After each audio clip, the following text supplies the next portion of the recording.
আসুন পিআর বাদ দিয়ে সবাই আমরা আগামী জাতীয় সংসদ নির্বাচনে অংশগ্রহণ করি। জনগণ যাদেরকে ম্যান্ডেট দেবে, জনগণ যাদেরকে সমর্থন দেবে, তারাই সংসদে প্রতিনিধিত্ব কিংবা দেশ পরিচালনা করবে। যারা পরাজিত হবে তারা আমাদের সরকারকে সহযোগিতা করবে।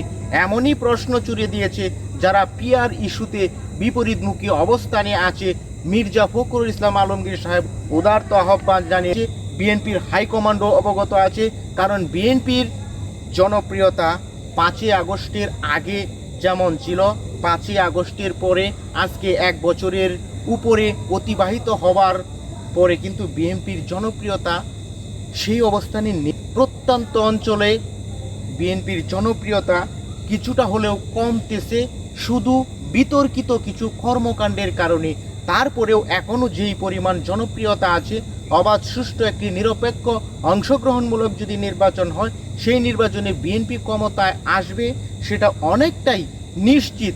কিন্তু যদি এই ধরনের বিতর্কিত যেই কর্মকাণ্ডগুলোর কারণে বিএনপির ইমেজ নষ্ট হচ্ছে, সেই ইমেজটাকে যদি ধরে না রাখতে পারে, কল্পিতভাবে বিএনপিকে ধ্বংস করার মূল তাদেরকে চিহ্নিত করে সাংগঠনিকভাবে ব্যবস্থা গ্রহণ করতে হবে।